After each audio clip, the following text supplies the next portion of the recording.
So you want to snack now while we're fucking doing this? Child. There's always one in the group. Always one. Always one. All right.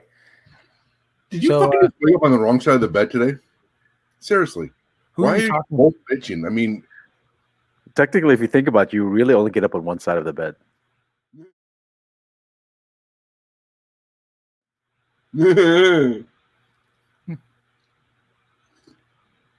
Wow. Look at the propaganda you just Starbucks. Are you getting sponsored by Starbucks? What's going on here? All right. Anyway, that was perfect. I couldn't even plan that. In the morning, I like a nice cup of coffee. There, a nice cup of Joe. All for Joe. All right. Really give you any more support. The hell? Can you keep your ADD in check, dude? Wow. Well, first of all, no. You know that already. Got it. All right. So let's get going here. Called Console Wars, which is a great documentary talking about basically Nintendo's dominance for so long in the 80s, the NES, and really it was the NES specifically, how it came in, kind of built the console up, and pretty much they owned the market. I mean, they dictated to any retailer what exactly they wanted. And so this Console Wars is really about how Sega tried to come in and change that, right? Tried to get a piece of the pie, really shake up the industry, which led on to obviously PlayStation, Microsoft, many different console variations. So love to start off just getting sort of your thoughts. Let's go with you, Mike. What were your thoughts on Console Wars? What were some of the things that kind of popped out to you first and foremost that maybe you didn't even know about until you saw this? The very interesting thing was really seeing Sega, the magnitude that they went to really go after Nintendo. But how strict they were too in Japan, right? And how they didn't want to change things. That was very surprising for me to see, considering. But who they brought in, who they hired in to go after Nintendo. I mean, you're right. Nintendo was just a juggernaut back in the 80s when they first came out in the console, right? And then for Sega to come out and start doing something different. You can see their dynamics with the coloring, but just the marketing aspect for them to go after such a high power console like that, I was really in shock to see how deep they went into going after Nintendo. Yeah, I agree. I mean, I was just going to add to what Mike said. I think there's a lot of those little things that growing up in that time span, we were the direct consumer that they were going after. Yeah. Teenage boys. I mean, back then that's what they marketed to, that 12 to 20-year-old range of boys was like their key demographic. But yeah, I mean, as you can see by the background, I'm not going to say that I was a Sega fanboy because I didn't really care, to be honest. I've never really, but most of the games I liked were on Sega. But there's a lot of those things, like Mike said, that we saw a perspective here in the U.S. of what Sega was trying to do. And we thought it was trying to be not the kiddie thing, trying to be quote unquote edgier. I mean, what edgier was back then. But yeah, I mean, kind of seeing a little bit more of the aspect of what was actually happening in Japan was kind of eye-opening. It put a little bit more perspective to things. But yeah, and then going back to the whole idea of what Nintendo was back then. I mean, just the idea that that Mortal Kombat and all these other systems franchises had to adjust to what Nintendo wanted. And they did it because you couldn't not put a game out on Nintendo. It just wouldn't happen. But at one point, though, Nintendo decided to just go along with it because they understood where Sega was going, right? With the target genre that Sega was going after, because they said, hey, let's go for a little bit of an older group, right? And Nintendo started to realize, okay, we need to go after that, right? And that I remember that whole debate with Mortal Kombat when that came out, that whole thing about, how violent it was when the first game came out, and then how Nintendo was trying not to go with that. I remember I was very disappointed with that, right? But after the second one came out, Nintendo says, we're not going to do that anymore. We're just going to keep it to the way it should be for our gamers, for our audience. So, but yeah, I mean, JD and I were working at a video game store during that time period, and we remember, of course, people wanted to always come in and talk about things, but that was a major, conversation. But because of course this is before forums and anything like YouTube or anything where you want to talk about video games, you went to the video game store. Yeah. That's just how it was, really dating ourselves here. But yeah, I mean, that's just what it was. You didn't have online forums. So those conversations happened because you picked up, what were the main magazines? Nintendo Power. Yeah, definitely. Nintendo Power is the big Nintendo one. Yeah. Eventually, Electronic Gaming. Oh, yes. Other magazines as well, right? Yeah, Electronic Gaming Monthly. That's right. Yeah. That's the name. PC Gamer for PC. I mean, back in the 80s and 90s, there were. I mean, some of these still exist today. I've seen a couple that still exist. Maybe not like PC Gamer, things like that. But yeah, I mean, the cool thing about this for me was a couple things that I learned. Right, I knew all about the history with Nintendo as far as dominating the market. To Len's point, we worked in retail, so we knew full well who was getting front and center, sort of first view versus Sega, because Sega had a battle to try and even get there. Nintendo pretty much just dictated to even department stores saying, no, you want it, make sure you put us at the front. We want front billing, all this good stuff. But to me, the most interesting part was how Sega Japan basically screwed themselves. They destroyed the future of their console because of their arrogance to some degree, it sounds like. Yeah. I think it was more of prideful than arrogant. Oh, yeah. That's true. Yeah. Ego, right? It was more ego, where they were more concerned about, well, no, we need, you guys are dominating over there, which is fantastic, but it makes us look like crap. Right. Yeah. We want to start taking back control and being the mainstays, like forcing out the Sega Saturn when it wasn't even ready. Oh my God, yeah. And what this also showed was how much effort, the Sega US had to go through to convince Japan to do things. I mean, the guy they brought in, first off, I love the story where he's in Hawaii. He's head of Mattel at the time. And so he's in Hawaii. And apparently one of the Japanese from Sega comes over, finds him on the beach, and basically tells him to come back to Japan with them because they want to offer him something. And his own kids convinced him to go because they felt bad for the guy flying all the way out from Japan. So it felt like you just go back. But that was a funny story. Yeah. It's interesting seeing a lot of the names because even the Sega building, I remember going there, right? So we have friends who worked in Sega. And so even going into that, and a lot of the people we knew who worked at Sega eventually were poached over to Sony PlayStation, where we worked as well. But yeah, I think that was the most interesting part to me, was just watching as Sega Genesis, and I remember this well, was dominating, definitely to the point you made out, right? It was more teenage and above.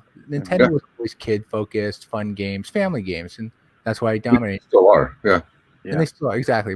Their most popular games are still Mario, Zelda, games along those lines. Animal Crossing, for Christ's sake, is a huge game that people love today. But yeah, for Sega, it was more about, we're going to push it. Mortal Kombat, Street Fighter, these sort of things, And Nintendo screwed themselves. They said no to blood, and they learned their lesson. So later on, they changed it, moved in there. But yeah, I think that was the most important part, was just the backstory going on and just the battles in between as well. Even late, and when Sony first started coming in, when Sega Genesis was kind of towards the end, they had this. He tells a story about how they were at a hotel. They'd booked out this whole area. They had inflated Sonics in there. Next day, all the Sonics have fallen to the bottom of the pool, and he confronts sort of the guy from Sony, and he's like, tell him to kind of knock it off. This isn't cool. He's like, no, and that's just how the battles work. So it was really cool. I mean, like I said, we remember Genesis. I mean, no matter what anybody wants to say, I mean, whether it's sales or whatever, they seem neck and neck at that time. I mean, maybe that was just my perception of it. I remember the conversations about like the blood. It's like, well, I like the controller better, but most guys that we knew, I mean, we had both systems. I mean, it's not like we only had one versus the other. I mean, I think most gamers, most people who consider themselves hardcore gamers will usually have two systems. Whether in the end, like for us right now, the Xbox One is relegated to just being a media thing for my in-laws to watch Netflix and watch movies on. But I mean, that is kind of what happens. I mean, you end up picking one over the other. But the drop off for Sega after Genesis was just, I mean, you like I said before, like last time we talked, it was you started seeing them just throwing crap on the wall. It felt like you said, it's like they panicked, their arrogance, they thought they can do anything.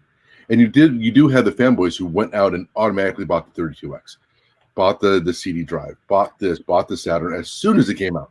I'm not going to say my brother, but you know. Yeah, I was going to say your brother. Actually, hell, he still buys them. But yeah, dedicated to the end, man. But what was really surprising. Sorry to cut you off, Len, but it was just like Sega was always on the, but Sega was always on the catch-up phase. They were always trying to catch up and then try to beat them. They were trying to establish themselves and build off Sonic, right? They didn't try to build the world around that, right? Nintendo stuck to its guns, right? And they met their threshold of what teenagers like with the violence and all. So they made an adjustment and they knocked it out of the park to continue going on.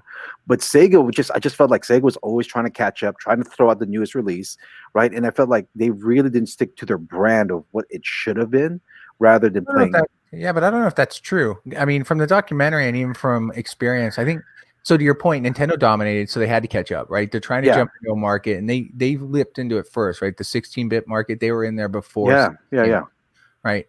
And so even with that, they still had to battle Nintendo's name and just, their games and, the titles that they had in general. Yeah. But I felt like Sega was the winner. They definitely had won the war in my mind between Super Nintendo. If we're just taking those two consoles, I agree. Super Nintendo and the Genesis, they won. They were winning. Where they failed is, this comes back to my point about Japan, right? This is where Sony came to them, and everybody's heard this story before. And if you haven't, the documentary goes into more details. Check it out. Sony originally wanted to get in the console war, but they didn't want to do it specifically themselves. They wanted to work with someone. So they came to Sega, and Sega US was all for it. I mean, again, US knew what the future was in the US market and wanted to go that route. They sent it to Japan. Japan said no. And Japan said no because they just didn't want to either A, work with Sony, or they felt, again, pride. I think they felt pride. Yeah, but to me, anything after the Genesis is purely on Japan. The Genesis success was based on the U.S. running it well, and the reason why it faltered is because Japan just couldn't deal with it anymore, and because again, Sony Japan, right? Sony starts there first. Nintendo's in Japan. Again, Japan is the main sort of focal point of these consoles as they came out. Yeah. And Sega just didn't like it, and so they screwed it. The 32X was garbage. The Saturn, had potential, but because they forced it out there with lack of any inventory and really any sort of content to go with it, it failed miserably. Mm-hmm. And in the end, I mean, no one beat PlayStation. Even Nintendo faltered heavily trying to compete with PlayStation. Underestimated. Yeah. Remember when PlayStation came out? I mean, Nintendo was like, they did not get behind the idea of using the CD drive.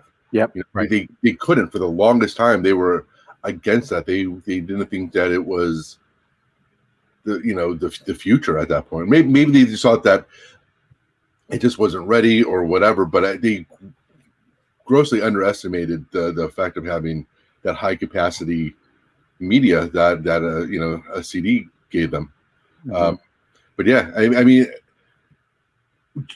JD and I were lucky enough in, what was it, 98 or 99 to go to the Atlanta E3. 98 we were in Atlanta. Oh, nice. And I think I went to, we went to like 7 E3s total, 7 or 8, most of them in LA, but the one in Atlanta was by far, first of all, it was our first one to go to. So going to something like E3 back then, when it was at its height, it was overwhelming. I mean, it was like kid in a candy store, even though we were like 27, 28 years old, but still. Don't forget the booth babes, dude. That was the key selling point back during E3 was the booth babes. Yeah. But even then, That's true. It's true. You remember, I remember walking through, when we had our off time and we could go walk through Nintendo's booth. I mean, the setup they had, I mean, PlayStation's was pretty cool. I mean, it was definitely geared more towards us, the 20-year-olds, where Nintendo was still bread and butter. But I mean, I just remember Nintendo, what their approach was it was the same. I mean, it was you knew what to expect when you went into Nintendo's booth, and I remember going to Sega's and just being totally underwhelmed by it. You know, I mean, that was really the decline of it, and that was still when Dreamcast was, you know, out, and all of that stuff was, you know, when they were still a part of, when it was still Nintendo, Sega, and PlayStation at that point. You know, where the big three was at. I mean, Xbox wasn't around yet. But I just remember being really disappointed on what we saw at Sega at that point, and then from then on, it just faded. Yeah, I think that at that point, you kind of started seeing, as soon as PlayStation hit, you know, to JD's point, not only did it kind of beat Nintendo overall, but Nintendo didn't die. It wasn't like Nintendo faded. It just wasn't. It wasn't ready for that. It wasn't the heavyweight anymore. You know, it wasn't. PlayStation just started throwing punches, but that just meant that nobody cared about Sega anymore. I mean, I remember people not going through their booth, and this was, you know, like I said, this is '98 when they were still relevant. But nobody was going to the booth. You weren't getting, like, when they would do their big announcements, just there was no buzz about it. Nobody talked about it. People talked about Nintendo. They talked about EA. They talked about PlayStation. They talked about all the big brands, but nobody was talking about Sega back then. And it was, being somebody, again, who was a big Sega fan, it was kind of like, oh well, I guess they're done. Yeah, because it was all about what the N64 at that time and PlayStation, right? Those were rivaling, and Sega was just slowly fading out, right? The Dreamcast was all right, but it wasn't. It didn't meet up. Well, they lost. Yeah, they lost all their sort of whatever momentum they relationships with gaming, right? And actually, speaking of gaming, this comes back to another thing in the documentary, which I thought was very interesting. You had another Japanese interference that ruined Sega's opportunity when SDI, right? They were coming in and saying, "Hey, we got this new chipset for gaming. We think it's going to be fantastic. More real-life modeling." Again, U.S. Sega was like, "Yeah, let's do it." Sent it to Japan, you know, want their engineers to look at, and they're like, no, we don't think it'll work. And so they ended up just saying, well, I thought this was interesting. The head of Sega at the time during the documentary is talking about, they asked me, what should we do? Well, there's a company up in Redwood, you know, referring to Nintendo, and hell, Donkey Kong. You know, Donkey Kong Country came out. And I remember that game. That was fantastic. That game was awesome. Yeah. It was just totally different, right? Everything up until that point didn't kind of have that smoothness, graphics, look, and feel that that one presented. And so that was another huge one. But to your point, in the end, when we went 98, to your point, actually, one thing just in general is that Nintendo's always in the conversation. Even today, Nintendo's still in the conversation. Yeah. Right. And so for someone who's been going strong since, what was it, 82, 83? 84 or maybe 84. I'm trying to remember the exact date. That year, you know, early 80s, basically, when the NES came out till now with the Nintendo Switch. I mean, that's a long time. 40 years. Yeah, almost 40 years. And they've come and gone, right? You've had Nintendo or Sony and Microsoft join into the fray. SEGA Genesis, you know, was the top dog for a while. Then Sega died out and gave up on consoles, and now just as gaming. But yeah, Nintendo's shown. They're number 3 right now, but they're relevant. I mean, I don't even know if they're number 3. Their console sales for the Switch are higher than Microsoft. They're actually ridiculous. Microsoft has really dropped off. I mean, Microsoft and it'd be interesting to really see what the background is on that. I mean, I think we kind of know what happened with Microsoft, but how far they've fallen behind has just been. It's been almost a drop like Sega. You wonder, you know, how are they going to recover from it with the next system? Because I don't know anybody who really cares about the new Xbox system. People are only, like, at work, you know, there was like when the pre-sale came out for Xbox, there's this whole thing of, everybody was saying like, make sure that, you know, we're worried about traffic hitting the site and all these things in terms of being ready for this big rush. It never happened. I mean, the pre-sale, it sold, but this whole thing of worrying about traffic, about making sure that we don't have page slowdown and all this stuff for our site, it never materialized. I mean, this whole panic about 8 a.m. is going to be like Armageddon. It's like, I don't think you understand that it's not the draw that it used to be. Yeah. And it never happened. I mean, we never saw anything in, like, PlayStation sold out how quickly? Like, that day that the pre-sales came out, it was hard to get it. Yep. But Xbox, But I don't think Nintendo's trying to compete with them anymore. I think Nintendo's really just staying, like what they're doing now is like, you guys do that. I'll be over here. We're fine in what we've established, right? We've got our following, we got our our groups, right? We got our loyal followers from the 80s, and they're sharing it with their families, right? So, I mean, my kids, they love, my kids love playing both the Nintendo Wii and Switch, which we have, right? My wife and I will use the Xbox, but we'll also play with the Switch, right? And once in a while, I'll go retro and play with the Wii because it has the classic some of the games, right? Because everyone else is doing something. So, and for us who grew up with Nintendo back in the 80s, right? We're still followers, right? We still have a system. You guys have a Switch, right? We have 3 in our house. Dude, I still have the SNES. I still have the SNES and the Genesis. But it goes back to when the Wii came out, right? I mean, oh my God, that was when the Wii came out. A lot of people were like, "Wait, they're not competing." They weren't doing the Power Wars, the Performance Wars, like where remember like when the PS2 happening today, like PlayStation and Xbox. To your point, right? They're doing comparison of hardware, where Nintendo no longer bothers with that. That's not been their focus. And that's been like the focus for those two systems since PlayStation came out. I mean, since Xbox came out, like when you look at the late 90s when it came to PlayStation, then Xbox came out. I still remember like the even the N64 and up until around then, where Nintendo was trying to kind of keep up, but I think the smartest thing they did was just we're like, nah, we're done with this. We're not gonna do that. It came out cheaper, and they just focused on fun games. But I mean, I wonder if this era is kind of mimicking what happened with Sega back in the mid 90s, where are we seeing like the Xbox fading away? I wonder how they're going to rebound from this, because right now, I mean, we kind of saw them fade, after the 360, but this fade seems to be very dramatic. I wonder how they're going to recover from them. I mean, so Microsoft, there's still going to be a player in it, but it's just going to be hard for them to get out of the hole that they've dug. Well, you know what they're doing, right? Here's Microsoft's answer to their failings against the PlayStation. They have decided to buy gaming companies, right? Development studios. They bought this big development studio who made Doom, right? Elder Scrolls, those sort of things. They bought them recently. And so what are they going to do? They're going to most likely turn around and make those exclusives. So if but they said that they're not going to. Well, yeah, I know. Well, of course they can change their mind. Microsoft. They did say to some degree. They did say specifically that games will be determined if they're cross-console on a case-by-case basis. Meaning, at any time they can say, "Well, no, this one's going to stay here." And now there have been rumors, although I think they've been debunked, but I don't know if they're still true, about buying Bungie, who originally made the Halo series for them, and then split off. Yeah, then they split off.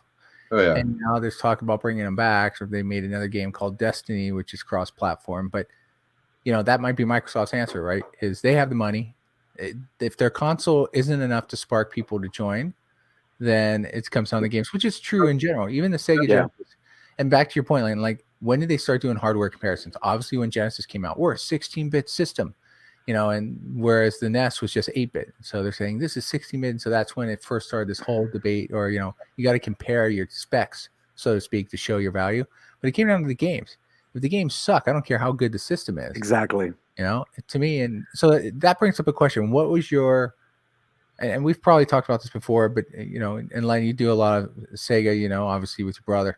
But what was sort of the favorite games back in the early 90s between the two consoles? Like, what did you play the most, I guess? Give me this one right behind me. I Sonic, think Sonic 2, Sonic 3, Sonic and Knuckles, which was horrible, by the way. Yeah, I was going to say, why did you bring that one up? No, the original Sonic drew me in, but 2 was like this major step up, in my opinion. Yeah, I just remember playing through it, and it's a big thing now, but I remember after finishing the game, going back and trying to finish it faster. And I know it's funny how big that is right now. If you look on YouTube, there's a lot of the people who can like beat Mario or Sonic like in minutes. Yeah, they just know how to blast through it. And Yeah. I remember trying to do that, trying to see getting through levels as fast as I can. I never took it to that extreme level, but Sonic to me was just one of those games where it was just, maybe it was the bright lights and my ADD just, really got drawn into it. But Sonic was a big one for me. But yeah, I think that was by far the biggest one. There was Star Fox, which I enjoyed a lot. I mean, we talked about it before, but let's not lie, dude. SimCity, you fucking lived on that game. Well, if you're talking about consoles, but yeah, I mean. No, I'm talking about games between the consoles. I mean, you were talking about Super Nintendo and Genesis, I guess, during that time frame. Like Sonic was your favorite, but which one? Well, I think I've always been more of a PC gamer than I have been a console gamer. The games that have gotten me more drawn in and put more of my time into have been more PC games. There's a SimCity Civilization series. I mean, those are the ones I've spent more hours on than any other game. Period. I mean, Civilization has drawn, where it's 5 o'clock in the morning. That's great, dude. I'm asking you, back in the '90s, Jesus Christ, dude. Okay, it was SimCity now. Okay, if you want, okay. If you're talking about, it's like I don't know why it's so hard. If you're talking about the one game, yeah, you already know the answer. It's SimCity. There's too many. I can't say one. Was the one that pulled me in for hours back in the '90s. But again, that was PC. But I would say for me, I was very into Mortal Kombat. I was into Street Fighter. Those would put me in for hours. I remember Mortal Kombat. Yeah, we came know out. you're MMA. You love fighting. We got. But that. me and my brother, when Mortal Kombat came out, me and my brother would take hours. Like hours throughout days, just trying to find out the fatalities, right? But wow, that's surprising. That was crazy because you didn't know how to do the fatalities. You had to figure it out, right? You had to know the sequence. So me and my brother would spend hours doing that. But I also love playing the Mario series and Zelda series. And then my favorite was Chrono Trigger. It was a role-playing game. I would play that for hours, like just trying to because it was a game that had time travel. So just the storyline behind it, it was it was an awesome game. So for me, that was it for me. Super Nintendo at that time. Those are my games right there. Yeah. Oh, and Mario Kart, of course. That was introducing to Mario Kart. That was, and then when it came to the 64, game over, man. That was hours of playing. Nice. Who remembers Toe Jam and Earl? Yeah, definitely. We've been playing this. So when we're working at night at kiosk, right at the mall, and the mall would close down, we'd just stay there for like 4 hours trying to finish Toe Jam and Earl. So we did it for like 2 a.m. in the morning playing Toe Jam and Earl, the kiosk, just so we could get the game done. It was fantastic. It was just such a silly game. So I love Toe Jam and Earl. It was good. Populous. I still love Populous. Populous. Forgot about Populous. Yeah, that was on the console too. That's right. On the Super Nintendo, that was fantastic because you're basically God. You can build the land, expand the land, or if you just want to be a complete dick, take the land away and watch your people drown and die. Forgot about Populous. Yeah, oh yeah, that was great. And some of the ports from the arcade were always good too. Like was it Smash TV? Smash TV, Yep, that was good. But JD, okay, wait. But before all of these like Fortnites and all these other ones, the original, of course, you had to be around everybody. Bomberman. Oh, Bomberman! You guys still love playing that. I'll never get tired of it. It's perfect for a party, right? It's perfect for multiple people because it's just crazy. I was so freaking retarded early on in Bomberman. I'd always be like, "Come on, let's go." It would bother me so much that I'd bomb and block myself in immediately at the start and die. One of our really good friends back when we were working in video games, he worked at a kiosk for TurboGrafx. And so, let's not forget TurboGrafx. I've completely overblown them. I never brought up. So I think he had the only kiosk in the U.S., but he was just like one other person worked there. But anyway, it came out on TurboGrafx first, and I remember that's the only reason why anybody ever touched it. But they actually had some pretty good games. The TurboGrafx was actually a pretty good system. It just never caught on, but. Yeah, I remember playing that. I mean, we would go over there.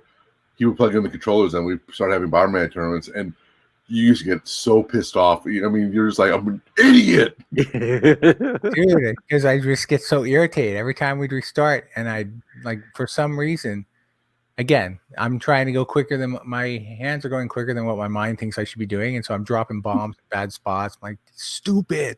You would say that, drop the controller and just walk away. Yeah, what's the point of playing? That was like just in terms of like multiplayer games before like Mario Kart. That was like the first one where I really remember getting these long, intense battles. But we used to die laughing in that game. It was just so fun. Now, it's interesting. One thing that we haven't touched on that was also part of this, but they didn't go too much in depth that I can remember with this, the console wars, was the handhelds. Now, they talked about Game Boy. They brought up Game Boy, but they did not bring up about Sega Game Gear, which was Sega's attempt in a colored screen. So this was colored versus the... it was a good platform. It was, but the problem was it was super expensive. They didn't have the games. Again, if you don't have the library to cover that, then people just aren't going to spend that much money, and it has good stuff. And so the Game Gear just died quick. I think that lasted about a year, maybe a little bit longer if I remember correctly. But the Game Boy is also yet another reason for why Nintendo's survived so long, and that's kind of what the Switch has evolved into. Yeah, pretty much, right? And, it's a hybrid. Yeah, basically, and people are always on the move. We have it on our phones and whatnot. The Game Boy was early day phone, games, right? You could carry it along, play anything you wanted. And dude, I loved playing that all the time. I'd play Tetris all the time. Yeah. Oh my god, yeah. Always the big one. It came with it. But, I remember being in college with you and you playing it in class. Yeah, and then you had the link cable so you could connect the two together. For head to head. Yeah, which isn't good when you're in college and we're running a cable to each other to play. But our first 2 years of college wasn't exactly our this is it was a failure in many ways. Yeah, lack of focus. But yeah, there was that as well. But yeah, those were all cool things that they had back during the early 90s. It was also bigger too. I mean, it more is like how the Switch became more today, because it with the Game Boy you can easily fit it in your pocket. I mean, it was, but it also was smaller. Yeah, was that not the original? The original was too big to fit in your pocket, dude. Yeah. I mean, it got smaller and everything. Yeah. Of course, not the original, but I meant more when it came to competition with the Game Gear.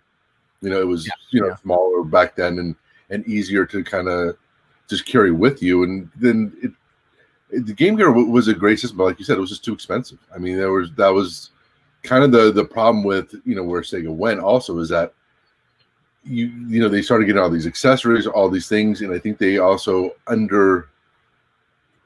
overestimated what people would pay for things. But yeah, I remember the Game Gear. It was a good system. I enjoyed it, but like you said, there was no games for it. And I only played it because we could. It was a demo we had at the kiosk at the store. But I never would. Right. Even though I'm a Sega fan, I never would have. I never would have bought it at that time. No, it was just too expensive. But it was a good. It was a good platform. But it's funny that how many handheld platforms have come on. I mean, the PSP was a good platform. It just was too expensive. They try to have the proprietary media and wanted to say, "Oh, you could put movies on this." And that UMD disc or whatever it was. Which Universal Media Disc. But yeah, I mean, it's just funny that over the years, Nintendo's been the only one. And I think even today, I think the reason why they went to like a Switch, a bigger platform like that, is because, I mean, how many games can you have on your phone now? So you just want a small game for your phone that's kind of limited, is quick, easy to play, like a Tetris or whatever. You can have that on your phone, but if you want a game that's more involved, then you can get it on the Switch. Right. But yeah, Nintendo's the only one who's ever done anything when it comes to handheld. I mean, like I said, PlayStation tried, and I mean, I think TurboGrafx tried as well. TurboGrafx had a handheld. Right. That's right. Right. That's right. I forgot about that. We always keep on forgetting about TurboGrafx. Yeah, everybody does. There's a reason. Yeah, but it was good. It was, but it was a very niche community. I mean, obviously, deep gamers will know of it, but for the mainstream purposes, I never got there. It just never got there. Right. It had some good games for it. It did. It had some good ones as well. Yeah.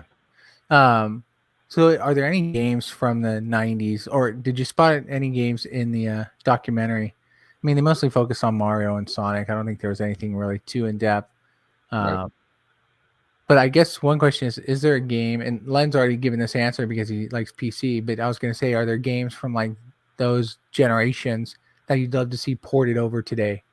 Like a redone version of upgraded, like for example, in PlayStation, they had Final Fantasy VII, right? So great game. Everybody loved it. And recently on the PlayStation 4 this year, they released part 1 of 2, the remake of Final Fantasy VII. It took them years to completely basically rebuild that entire game into updated images, storyline and everything like that. And it's fantastic. The game is fantastic. It's worth, you can play it again. It's great. I guess the question is, are there others in like My son's played it.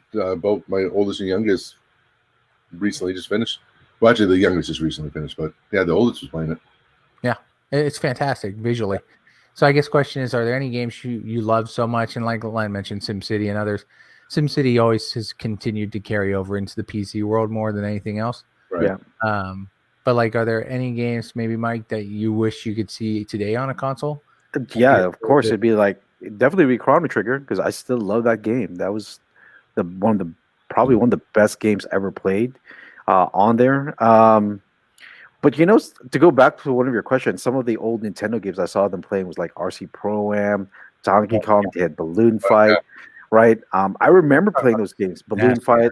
Yeah, I remember playing Ice Climber, Kid Icarus, Metroid. I mean, those games were just classic. And to add to that, to your question, would I like to see something like that now? Absolutely. I would love to see kind of like those games remastered or retouched and build that kid game, but now in a higher depth, right? In such a high resolution, like in a Switch, in a big screen, right? Because back then our TV screens were much smaller, right? They were like 15-inch or whatever. Now that everyone has at least a 50 plus or so, you're just like, oh my god, right? I would love to see something like that, man. I don't think ever considered them going too far with it. It's like Jay said, what they did with Final Fantasy, they did it right. I mean, they really did the upgrading of it right. I would just be worried about taking a game and then somebody overdoing it, or just going to a point where it's like you ruin the playability of it. You try to add in too many things and forgot about what made the game good. But yeah. Final Fantasy is like probably the biggest one. I mean, it's hard to see past because they did it so well. I don't know. I mean, for me, I'm not sure which ones I'd want to bring up, but I think there's also the point, and maybe it's just how I am, but sometimes I just rather leave those in the past. You kind of see some of the games now, and if you try to revisit them, you're kind of disappointed. You're like, like Golden Finger, right? I mean, that was like an original first-person type shooter, but now when you kind of see it and you go to play it, you realize just how new it was at the time, and how far we've come from it. I guess is really the bigger thing, not where it was at. Nothing about the original game, but where we're at today with these type of games. And I just kind of also, it's part of our childhood, part of what's growing up, and it's like I always worry about them doing it to the point where you go to pick it up, you start playing, and you're like, yeah, it's not really the same thing. I don't think that happened with Final Fantasy. I think everybody that has played it, that are like our age, when you see people with reviews, absolutely loved it. So, but I think it's just hard because not only do you remember it from a certain perspective. I mean, our perspective of what games were in the 90s or even the 80s for that matter. Yeah. So there's a nostalgia part of things. It's like people thinking back on movies or, who was like the best Joker. They think about it from that perspective and they don't look at it how you the DC world. Let's try and avoid that one. Let's try and avoid that. Hey, Mike's trying to twitch over there. Sorry. Hey, Mike's getting excited. Let's pull it back a little bit. I played a port of Doom. An version of Doom. But you played it and it was kind of fun to play, but then you kind of realized just how limited it was back then, compared to what we're used to today playing. Even the newer Doom. It's limited by your imagination, dude. It's limited by your imagination. Right. So to your point, right? I think this comes back to something I've said in the past too. Like I showed my son River Raid 2600, right, when he was like, I don't know, 10 or 12, and he's already been used to like the PlayStation 2 and controllers and stuff like that. You give him a single stick with one button and say play. It's like it's Where's the limited. other- Yeah, for him, it's like this makes no sense. Where's my missile button? Where's everything else? It's like, to your point, it's when you Yeah. go back in time, you start to see it's at the time the imagination was fantastic. It was new, it was unique, and now when you compare it to others, sure, yeah, it's limiting. But I agree. I wouldn't necessarily want ports. Which is why I'm curious if you did. I think Final Fantasy VII is a great one. What I like seeing though is when they port the original arcade games as standalones that you can download on like the Switch or something else, like Donkey Kong, Burger Time, things like that are fun because then it's just those are ones that are perfect just to play on occasion, but you're not expecting a lot, right? You're not expecting you're not expecting some full depth story of some kind because that's for today. And it's funny when you mentioned GoldenEye. It's amazing that that's still probably the one shooter that everybody talks about as sort of the beginning process of it. Yeah. Although Doom was really around already, but as far as from a console standpoint, and it was on Nintendo. Yeah, the N64. Yeah, it was on the Nintendo console.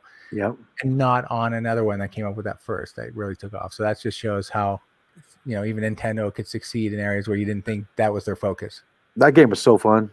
Oh my god! When you had playing with your friends and just trying to kill each other, super fun. Love that game for hours. It was amazingly fun. So I have a question for both of you guys.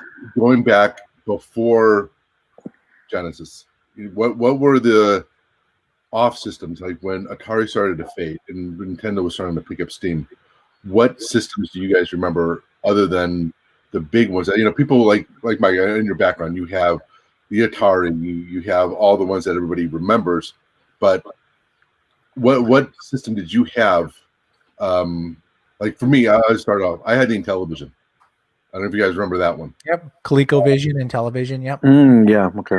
So we had the Intellivision, and the controller looked like an actual TV controller. Like it actually had a keypad, and the cool part is that when you got a game, you would put this plastic overlay over the keypad. So like each game would have different functions. So kind of like to JD's point about like with his son playing the game, it was like one of the first games where it's like, oh shit, there's other buttons you can press. So it just, even though underneath it was able, if I remember right, 1 through 9, just like a regular phone, old school phone, touchpad, but you put this overlay over it. And I remember playing like a game like B-52 Bomber, which was based out of World War II, and you had to go over Europe and do like bombing raids. But you would press the buttons, you would do things to be able to just all these different things. And I remember like that was like the one system, but I don't remember anybody else at that time who had it. I mean, it was just one of those ones like ColecoVision, and then you had the one that I always wanted, but it was way too expensive, was the Neo Geo. Oh, Neo Geo. It actually had the arcade games on it. That's what it was like. That's right, Neo Geo. But it was so insanely expensive. Yeah, it was. It was. I mean, especially back then. I mean, I don't remember how much it was, but I just remember it being like one of those things where you didn't even consider trying to get it because it was just too damn expensive. Yeah, yeah. Go to KB Toys, which JD knows all about because his wife worked there. But you start going in there, and then as Nintendo started to hit, you go in and you'd see these games that were $40-$50 all of a sudden being in the bin for like $2. Legitimately, the Atari was the main one, but. Yeah, for me back then it was Intellivision. That was the one that I had a bunch of games on, and that was before I got into Nintendo, and then of course Genesis. But that was like the transition of after the 2600, and then getting the 5200. I 5200 was my last Atari one, but then it was Intellivision. That was like my niche system that in that time because there was a few of them. I don't remember. But like ColecoVision, Neo Geo, that type of stuff. But yeah. Don't forget 3DO. Wow. 3DO, that's a good one. That is a good one. Interestingly enough, the pricing to your point of Neo Geo was about $700, $650 for a Neo Geo. Was it really? And that was the original price. What year? 91 was Neo Geo. It was 91, really? I thought it was more of the 80s. No, that was straight up beginning of 90s. That's when the Super Nintendo was coming out, Sega was coming out. Yeah, Sega because Genesis you coming figure out. Super Nintendo and Genesis were both Oh, wow. 200 each. Yep. That thing was going for like 650, and the 3DO is also going for like 700. Hence why they failed, because they Mi- priced themselves right out of the market immediately. But yeah, it's crazy because the Neo Geo was, to your point, that was arcades because they made King of Fighters, they made Metal Slug, and things along Yeah, those. you're right. Basically, Yeah. in a sense, we're porting it over. But for $700, that's exactly why. Now, to answer your question, what did I play after Nintendo between Sega and Super Nintendo? Amiga 500. Switched Oh, up we to the both had that. 500. Not a Wait. JD, let's not actually say how we got the Amiga, but We got the Amiga. It doesn't matter. I got the Amiga. We played Monkey Island till like don't 4 worry, or Mike. 5 My a.m. in the morning. God, that was I bought it. I got it on Steam. I got on the Xbox 360 and beat it. Yeah. But I remember that game was so fun when we first started playing. But the Amiga. But then if you want to go back even further, the TI. Remember the Texas Instruments? Yeah. Computer Yeah. where you had the cartridge in the side. Yep. Remember doing basic programming on it? Yeah. My So- uncle would always bring it on Christmas or something, and we'd sit there, and it's literally just a little dot moving around, and you're battling an X. It's something like a circle versus an X. Nothing very, but it was cool because it's you're trying to. And then there's well, of course, the original arcade game Pong, right? I mean, if we're gonna go back to the beginning, we might as well start Right. with Pong. Way back. That's Yeah. Sorry, I go too far. My bad. Let's bring it back into the night. Mike, what about you?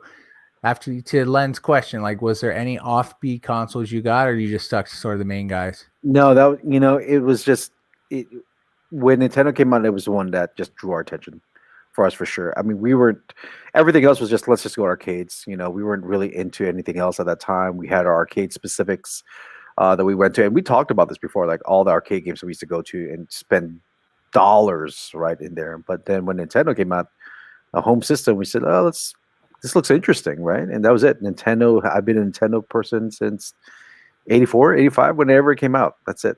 Had Nintendo ever since. Pretty much had almost all their consoles if I can think back. So Yeah, no, I'm with you. And you bring up arcades, which is interesting too, because even when the NES came out, okay, well, actually, let's go back to the Atari 2600 when they did the port of Pac-Man. Worst fucking port ever. I don't even know what they were thinking.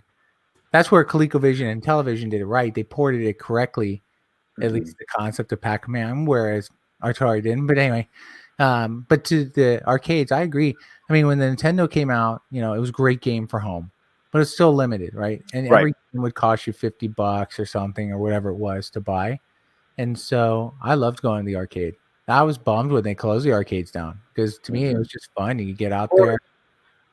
It probably happened more when our kids were born. Not your oldest, but when your middle son was born. But you started seeing them transition. You started seeing them not these. Some of the arcade games started going away, and then they started putting in the ones to get tickets, and then you started seeing that transition. So our arcade became more of a fun center. Yep. But that was depressing. It was depressing to see them just fade away and to start to transition to something. And I mean, I understand why, but I mean, remember games like Kung Fu Master and just Dragon's Lair. Remember when Dragon's Lair first came out? Yeah. Everybody was trying to play that. The sort of follow-up to Dragon's Lair. Yeah. Obviously, games like Gauntlet, Crossbow. Remember Crossbow? Oh yeah. Play that a lot. Sinister. There's just so many different games. From the traditional, I love Paperboy. Galaga, Defender, all those. But yeah, Paperboy was a good one too. Yeah. But I used to love that, man, because in bowling alleys, you'd see the you would see arcade center in the bowling alleys. And when you're younger, you play. But yeah, now it's turned into fun centers. Now it's about tokens. It's about get tickets, so you can go and trade them in. 50 tickets for a freaking spin top or whatever the hell it is. Some kind of dollar prize or something. Yeah. But that was just the evolution, because home consoles, it's just hard for them to compete on that scale to get people to come in. And really, that's what the whole purpose of the arcade was: money feeders, right? Just make game. That's why Gauntlet was so good for money, because there was no ending, and everybody would just keep putting more quarters in to try and get, just keep Well, going. especially because you would never play by yourself, right? Correct. When we No. were a kid, it was always you and I and somebody else, whoever it would be at that time. But you always did it with your friends. So what would always happen is that you would die, and you didn't want to leave your friend in there. It's like you don't leave your buddy behind. Yep. So it was always that thing like, oh, here, just survive. I'm gonna go get more quarters. Remember that? I don't want to restart. Yeah. And then there'd be that one stupid kid in front of you who had the bill and like, oh, let me get rid of this corner. You're like, fucking hurry up already. I gotta get back to the game. And then you put it in there and you're waiting, and then like it would take like a long time for it to put out the quarters, and you're sitting there waiting, and then you grab them and then you run back over, trying to throw it in. But yeah, Gauntlet was definitely like one of those major feeders, or even like the TMNT one when it came out. The side-scrolling one. Oh yeah, that was awesome game. There was an ending to that one though. It's just it was an ending feeder as well. It was definitely a money feeder because you'd get knocked out so fast. Yeah. And then you don't want to leave your friend in, because then all of a sudden it's like basically if you left and you didn't come back in, they were dead. Pretty much. After you got to a certain point in the game, it's like without 2 or more people, they were screwed. They were dead. And you would kind of see, well, how many lives do you have left? Okay, well, if you're only on your last life, I'll forget it. You're going to die soon. But if they had like 2 lives left, or they just put a quarter and they're surviving more than you, you're like, okay. Let me just help you out here really quick. And so you would just throw quarter, but at least it was quarters. Now it's like even for some of these basic games you look at, like go in and they have Mario Kart now as an arcade game. Yeah, and exactly. I feel weird putting in $1 to play Mario Kart. People do it, because they like the thought of competition on that level. But yeah, it's interesting. So, console wars. In the end, that's what we were chatting about. But I'm curious, what was your final thoughts? How'd you like the docuseries or document altogether? So, Mike, what's your thoughts?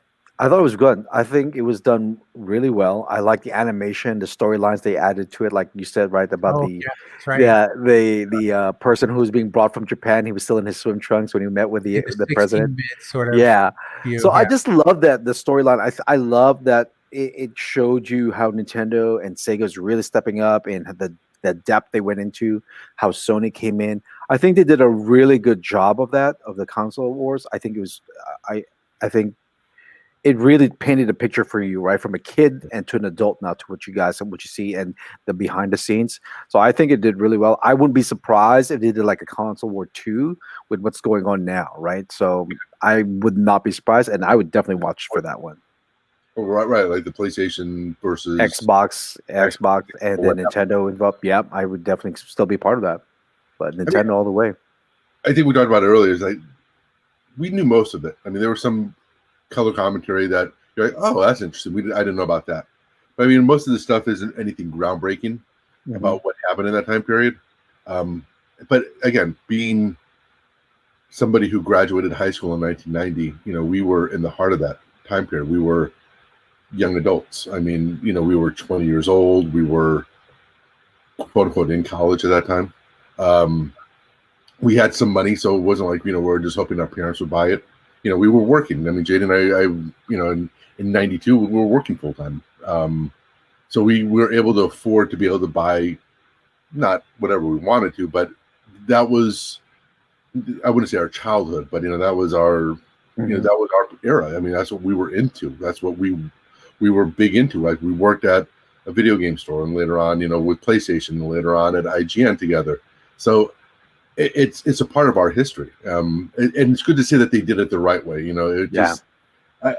I'm not sure what the wrong way would have been, to be honest, but I think that they presented it in a really good, objective way. They just presented the information and how things actually affected it. It seems like something that we would have put together if we were actually making a documentary. It wasn't, saying that in the end, this is why Nintendo won. It was just kind of telling you what happened throughout that whole period. And I think that's the reason why I liked it. It wasn't biased. It wasn't like, this is the outcome, this is how we got there. It was more, this is what happened. And it kind of lets you, and again, for us kind of knowing what happened, we knew how it kind of got there. We knew what the end result was, but it was nice to kind of see everything that built up to that point. And I like the fact that the people who were working for Sega, the bigwigs, right, and they're sharing their stories and experiences.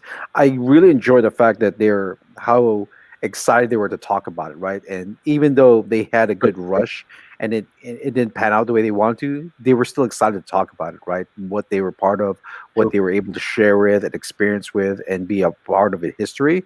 It made me feel really good for them, and seeing like, yeah, you guys are in history with that, with the console wars, right? You guys will be part of that. So yeah, absolutely, the documentary was really done.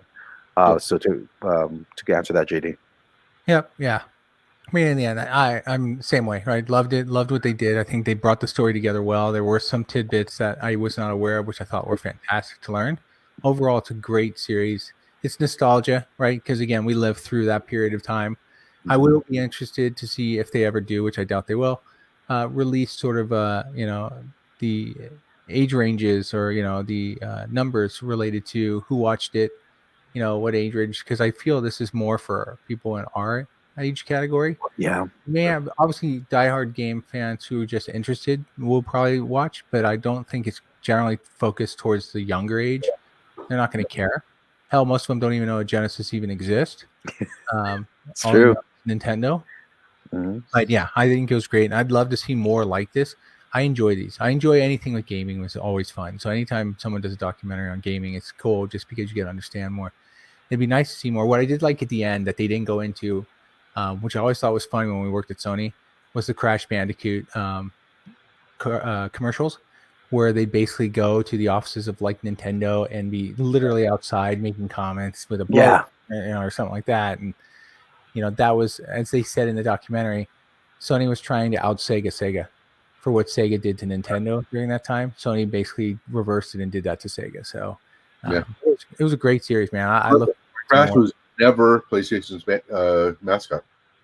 No, correct. He was never the mascot. He was just the character they used to. I remember because as we were on the call center, I remember people insisting, "No, it's a mascot." I'm like, no, it's not. Yeah, PlayStation never had a mascot because they wanted a mascot. They felt that all the consoles had one. I agree. They felt like it had to be an association of one mascot, but it wasn't. He was exclusive, right? It was an exclusive title up until years ago when they were no longer exclusive. But yeah, you're right. That's a good point. That was one thing, is that people thought it should be a mascot. It wasn't. So. I think they wanted a mascot. They wanted somebody to rally behind for it.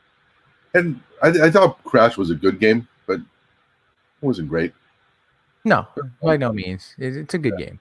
So, but anyway, great. Sorry, I diverted. Yep, there you go. So great show. Thanks again. Hope everybody learned something. If not, maybe next time. So we'll find something else for next week's show. Nintendo, baby, Nintendo.